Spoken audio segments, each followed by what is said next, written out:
Jai Shri Radhe. Today is day 171 of our readings of the 252 Vaishnava disciples of Sri Gosaiji, and today Varta 152 and 153. 152 is the story of one speaker and one listener from Seva near Rajnagar, Bhav Prakash. These are devotees of Sattvic disposition. In the eternal Leela, they are both Sakhis of Sri Chandravadiji. The speaker's name is Vachana Madhuri, and the listener's name is Shravana Madhuri. They manifest from Ishwari and are thus forms of her divine, loving sentiment. They were both born into merchants' homes in Asarwa near Rajnagar. Their homes were close to that of Baila Kotari. They became childhood friends and were always together. They loved to attend divine discourses. They both got married. Not long after this, all their parents died. They became regular attendees at Baila Kotari's home. Baila recognized them to be divine souls and had great affection for them. He always discussed the Lord's pastimes with them, and the two of them had great affection for Sri Gosaiji's form. Part 1. Whenever Sri Gosaiji travelled to Rajnagar, he would alight at Baila Kotari's house. Through this connection, the two of them became disciples of Sri Gosaiji. They took the Brahma Sambandha initiation. They also had their wives initiated. The two would regularly attend divine discourses at Baila's house. When they returned home afterwards, they would discuss all that they had heard at Baila's home. One of them would speak and the other would listen. Some time passed, and the two of them took their wives with them to Gokul. There they had the sight of Sri Gosaiji. Sri Gosaiji asked them when they had arrived, and they replied that they had come at the time of Sri Navneet Priyaji's Rajbhog Seva, and that they had his holy sight. Sri Gosaiji showered his grace on them by inviting them to partake of Mahaprasad there itself. Sri Gosaiji took his prasad, and when he had washed his mouth, he ate a prasadi pan bida. He came to sit in his betak. The Vaishnavas partook of his prasadi leftovers and remained in Gokul for about a week. Then they asked Sri Gosaiji's permission to go on a tour of the whole of the land of Vraj. He gave his permission, and when they had completed the tour, the two of them proceeded to Sri Natadwara and had the holy sight of Sri Govardhanaji before returning to Gokul. They went to his Sri Navneet Priyaji's temple to have his holy sight at the late evening time service, after which Sri Gosaiji gave divine discourse and they all sat to listen. When Sri Gosaiji had completed his discourse, he asked them when they had arrived, and they replied, "O Maharaj, we had the holy sight of Sri Navneet Priyaji at the time of his late evening service, just before his taking rest for the night." The two of them went back to their camp. They've spent a further week in Gokul. Then the speaker and the listener thought to themselves, let's go to a remote place in Vraj by ourselves. They went off, leaving their wives in Gokul. The speaker and the listener found a nice quiet spot and sat down there. They began to discuss the Lord's pastimes. One spoke and one listened. They became totally absorbed in these divine stories, and they lost their body consciousness. No worldly thought, nor even the demands of the body, were able to disturb them. A full 40 days passed in this way. One day a cowherd saw them and wondered, "These two must be great saints. For 40 days they have neither eaten nor drunk water. I should really give them some milk." The cowherd then milked one of his cows and put the milk into a drinking pot and placed it before them. The two Vaishnavas said, "This has come to us through the grace of the Lord." They offered the milk to their beloved Lord and then accepted it back as prasad. After drinking the milk, they again began their divine discussions. After this, the cowherd boy came there every day to give them milk. They just sat and continued their discussions. 6 months passed in this way. One day as they sat and discussed, the two of them left their mortal coils and entered the divine Leela of the Lord. Animals and insects ate up their bodies, but their bones remained there. Their wives, meanwhile, were in Gokul. They searched all over the place and then came to that spot. They saw the cowherd with his cows. The wife asked him, "Have you seen two Vaishnavas anywhere around here?" He replied, "Oh yes, there were two Vaishnavas who used to sit here. They spent a whole 6 months here before they left their bodies." The wives asked him, "Where was the spot where they used to sit?" He showed them. They found Excuse me. They found their bones there. They asked each other, "How will we be able to identify them?" The listener's wife said, "I will be able to recognize my husband's bones." The speaker's wife asked her how she would be able to do this. She said, "My husband was the listener. Through constant listening to divine discourse, his bones will have developed holes in them." She separated the bones with holes in them, and the speaker's wife took all those with no holes in them. Then they performed their last rites, and the two wives thereafter came to Gokul to live. These two lady Vaishnavas also eventually left their bodies and entered the eternal Leela. The moral of this story is that Vaishnavas should recite and also listen to the stories of the Lord's pastimes. The accounts of the Lord's pastimes of the Lord himself, non-different. When they are lovingly held inside the heart, then one's false identification with the body is destroyed. So powerful are they.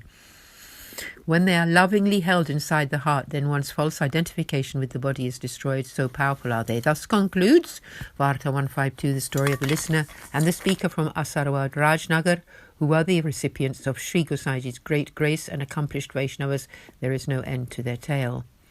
Continuing with Varta 153, the story of a court clerk from Agra who worked for the local ruler, Bhav Prakash. This is a devotee of Rajasi disposition. In the eternal Leela, her name is Darsanaturi, who is the daughter of the elder Upananda. The Darsanaturi comes again and again to Sri Yashoda's door to see Sri Thakurji, and Sri Yashodaji forbids her, saying, "Do not come to my house, for you are mad. You will cast an evil eye upon my son Krishna."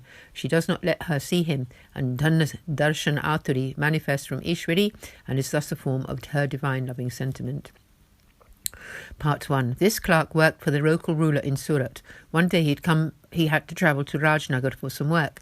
At that time, Sri Gosaiji was in Rajnagar, and the clerk was blessed to see him. He requested Sri Gosaiji to accept him as a disciple. Sri Gosaiji initiated him with the Lord's name, and then the clerk returned to Surat, while Sri Gosaiji went to Vraj. Once the emperor summoned that local ruler from Surat to him, and the clerk accompanied him. They met the emperor and then returned via Govardhan, where they made camp. The local ruler said, "We will depart from here in the early afternoon." The clerk decided that it would be very nice to have the holy site of Sri Govardhanaji. He would have time, so he came to Jetipur and had the sight of Sri Gosaiji. By that time the Rajbhog Aarti was already over. Still he went to have an audience with Sri Gosaiji. He made a donation and said, "I was initiated with the Lord's name in Rajnagar. I was blessed to see you again today only." Sri Gosaiji asked him whether he had the holy site of Sri Govardhanaji, and he replied that he had never done so in his entire life. Sri Gosaiji told him that the morning services had already been completed and that he would have to come back for the Uttapan afternoon Seva. The clerk lamented, "Oh Maharaj, I have to work for another. He will be leaving here in the early afternoon. If I can make it so that I can stay, then I will have his holy site." He felt unable to say anything to Sri Gosaiji. He went to Champa by the storekeeper and asked him what time the afternoon seva would open. He replied that it would be about 3 hours before sunset. The clerk said, "My boss, the local ruler, will be departing before that.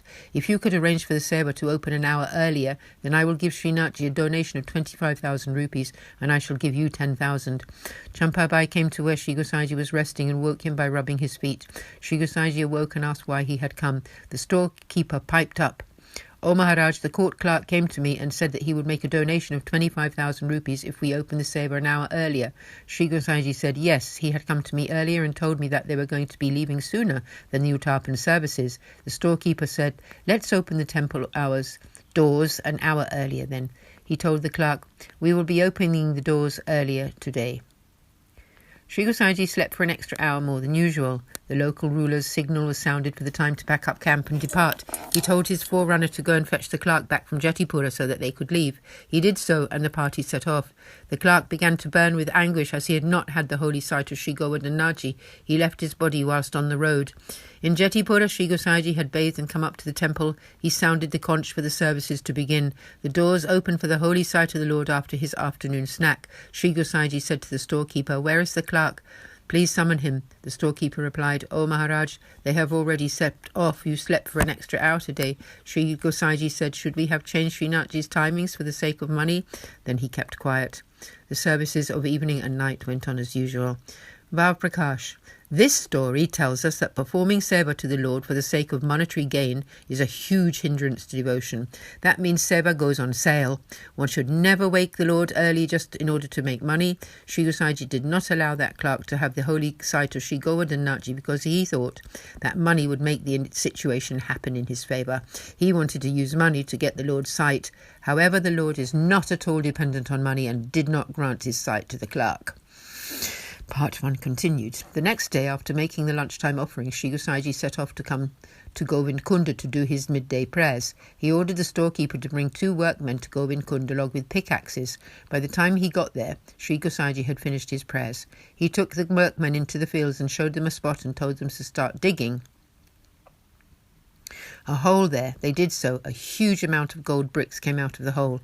Then Sri Gosaiji said to the storekeeper, "Take as many bricks as you wish." The storekeeper replied, "Oh Maharaj, the goddess of wealth Lakshmi resides at your lotus feet." Sri Gosaiji said, "Take them now or you will regret it." The storekeeper was too ashamed to speak. Sri Gosaiji got the workmen to close up the hole, and then he returned to his temple. The next morning, while it was still dark, the storekeeper went to that same spot. He dug down, but found nothing there. He was very regretful and thought to himself that he should have taken the golden bricks the day before. He felt sad and disappointed. Bhav Prakash. The moral of this story is that one must always be honest and truthful to the Guru. Then only might one's purpose be accomplished, otherwise not. Thus concludes Varta 153, the story of the clerk from Agra who was the recipient of Sri Gosaiji's great grace. Aaj ke Anand ki jai ho. Concluding here. And Sab Vaishnavan ko Jai Shri Krishna Jai Jai Shri Radhe.